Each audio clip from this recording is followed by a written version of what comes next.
not just as a representative, not just as a voice, but as the echo of 20 crore Dalits in this country. People who have been historically oppressed, systematically excluded, and even today, we are left at the bottom of the economic pyramid, ma'am. Despite all the tall claims of Sabka Saath, Sabka Vikas.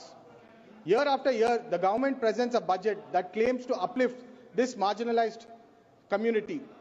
But I ask, where is this upliftment of Dalits in these budget numbers? Where is our rightful share? Sabka Saath, Sabka Vikas में दलित कहीं नहीं दिखा जाता madam. BJP का सरकार सिर्फ खुद का विकास दलितों का विनाश कर रही है madam. The Constitution of India under Article 46 directs the state to promote the educational and economic interests of the scheduled castes and protect them from social injustice and exploitation, madam. But in the budget, if you see, the allocation of SC welfare is hardly 1,65,000 crores, madam, which is hardly 3.25% of the entire budget. When we are 16% of the population, why are we not getting what we deserve? Honorable Speaker, ma'am, I ask this House, is this the idea of justice? Is this the definition of development for all? We must remove all barriers to the social and economic upliftment of SCs if we are going to progress as a nation. This is what Ambedkar has said, ma'am.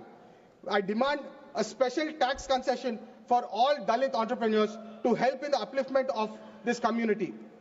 The lowest access to education and employment is of the Dalits, and we need to pay special attention to this.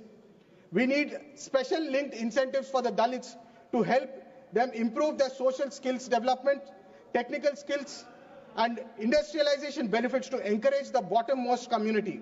Special attention for the bottommost community, and the model is clear in Karnataka and Telangana, madam. Geographically and specific attention must be given to Dalit communities, SC colonies, SC housing must improve this community, madam. Madam Speaker, I come from Telangana and we contribute a big chunk to the GDP of our country. Ma'am, Telangana and the South states contribute 36% of the GDP, but only 15% is returned and allocated back to the South states. Why is this discrimination being done to the South of our country, madam? Are we not part of Bharat? Are we not part of Sabka Saath, Sabka Vikas? Ma'am, when Mahakumbh happens, they get special treatment of railways and special lines are given to Mahakumbh and the pilgrims.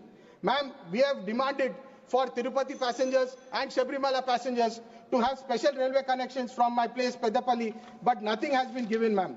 Ma'am, the government should actually be giving employee-linked incentives, ma'am.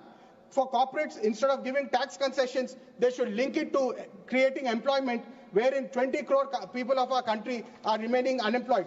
Ma'am, I request that this budget give an allocation of 10,000 crores to Peddapalli, ma'am, where I come from. We need jobs there, and we need to create textile parks in Chennur, Singareni expansion to protect and create new jobs, green and clean technologies in NTPC and Singareni, startup incubation hubs. Ma'am, today we are seeing a lot of technology happening. Startup incubation hubs for Peddapalli is required in this AI age, and give tourism development grants for Dharmapuri temple and Ramagiri temples in Mantini, tax exemptions for Dalits and backward classes, cold storage facilities and warehouse facilities for Peddapalli, and new railway station infrastructure to help Peddapalli and Mancherial go to developing places, ma'am. Ma'am, we need a BPO center in Peddapalli under India's BPO scheme. Ma'am, with all this, I like to demand and request this government to pay attention to justice. We require justice and the right allocation of funds for Telangana and Peddapalli in particular, because we all want to be part of this great BJP Sabka Saath, Sabka Vikas, madam. Thank you. Madam, on behalf of All India Trinamool Congress, I rise to speak on the Finance Bill 2025.